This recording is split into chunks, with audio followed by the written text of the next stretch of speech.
Hello and welcome to Weathered Oak Media. I'm Will and I hope you're all doing well out there. If you've been following my channel for a while, you've probably heard me mention on more than one occasion that I spend my days working out here on a cranberry farm. This is how I earn my money. A couple of years ago I shared a video called My Life on a Cranberry Farm, and it showcased what I do in the summertime, which is mostly just taking care of the lawns, weeds, and fixing things that break, and also watching birds and airplanes. If you go back even further to the very first video I shared on this channel, it was actually a slideshow recap video of the Cranberry Harvest 2019. I didn't talk in that video, it was just pictures and videos set to music. Well, fast forward, here we are November 2023, things are winding down for the season, and I thought, I should share another Cranberry Harvest video.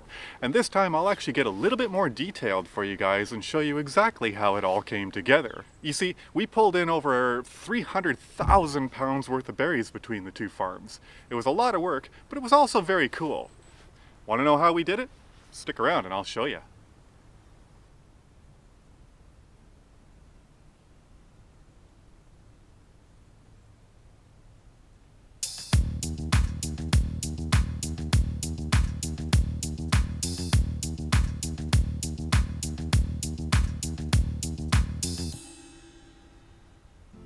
Welcome back. Once again, I'm Will.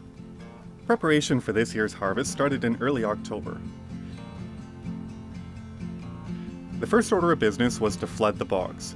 Cranberries don't actually grow in water. At the 210 farm, we use a pump to transfer water from a reservoir via these pipes to the first bog we planned to harvest, which was uphill from the pond. The water pours into the ditches surrounding each bog, and we simply sealed off the drainage culverts at either end to hold it all in.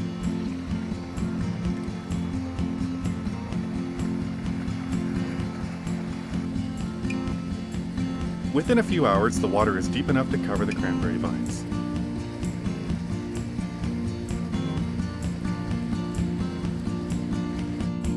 The whole property has a slight slope, making it easier to transfer water from one bog to the next one down via these blue culverts we call flow gates. They get their name because we can put boards in front of them to regulate the water flow.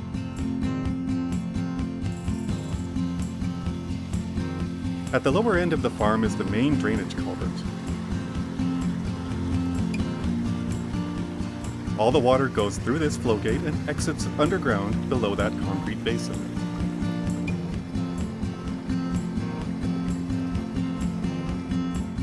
The process of flooding the bogs was essentially the same at the GHS farm. However, by the time we set up there, Mother Nature hit us with some pretty cold temperatures. Everything was covered in frost.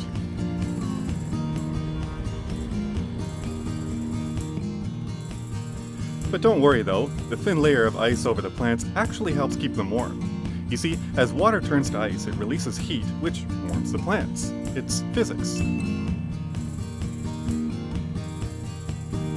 When it comes time to lift the berries, we just had to become human icebreakers.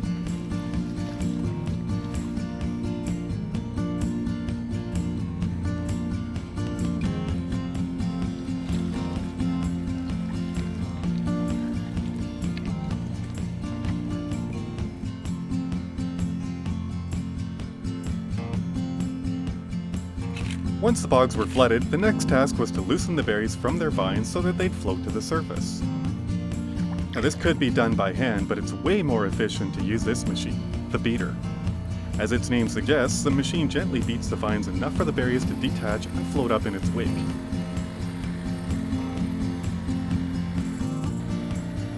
Here we see a couple of crew members assisting the driver by guiding him around obstacles like the ditch and setting markers to ensure an even pass each time around.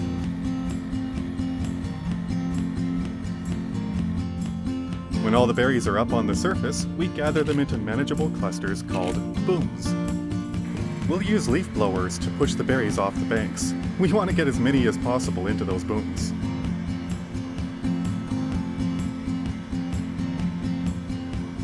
Of course, I had to get these shots. Once boomed, it's time to get the berries out of the water. Now there are a variety of different ways to do this, but at our farms we use a fruit pump. Those 4 metal posts by my shadow here mark the location of the pump's intake, just below the water.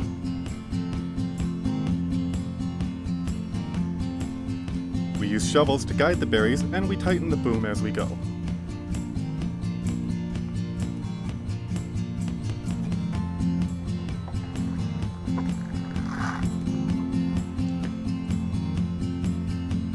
The berries are drawn out of the water with this powerful fruit pump and sent up to the loading area through these long, 6-inch diameter pipes. It would be quite the ride for any of the spiders caught up in the vortex.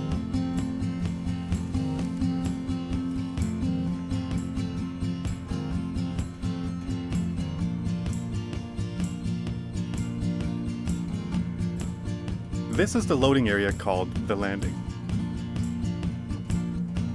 Berries flow up these pipes and hoses to a graded hopper where most of the water drains and falls into these waiting wooden crates. Excess water drains out of the crates.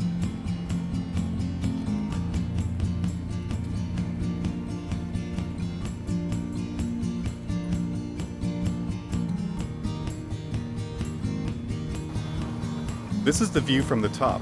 My job up here was to clear away any debris like leaves and twigs. It could get very hypnotic watching the berries.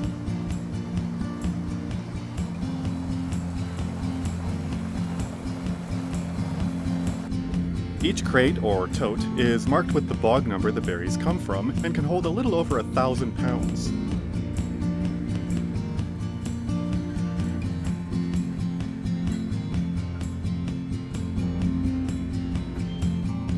An advantage of the cooler weather is that they can be safely stacked for a few days while we wait for the truck to pick them up.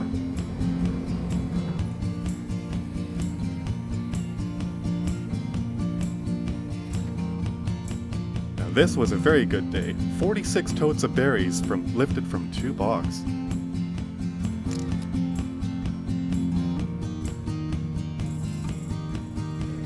The truck arrives with a 53-foot trailer and the totes are loaded on in short order. Their destination is the ocean spray facility on the Lower Mainland.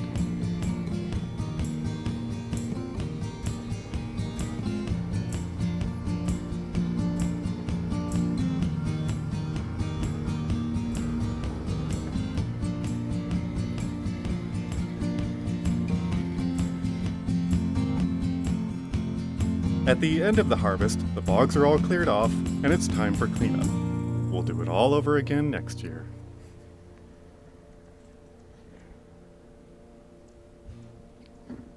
So thank you once again for joining me out here at the cranberry farm. As you can see, it's a lot of work to bring in all those berries, and some days were harder than others. But you know what? I actually kind of enjoy it. I think it's a cool process, and I really like being a part of it. So the next time you're about to sit down and enjoy your holiday meal with those ocean spray cranberries, think of farmers like us and all the hard work we had to do to bring them to your table. Now it's late November, everything is winding down at the farm, all the machines have been put away and or serviced, and things are getting really quiet out here. I'm looking forward to some much needed time off.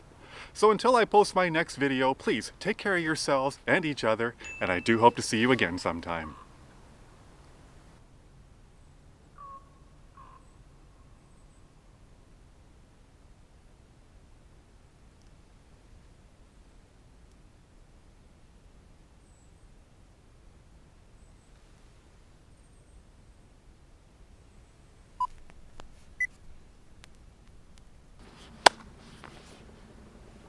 There's a jet passing overhead. Wonder if the microphone's picking that up. Anyway,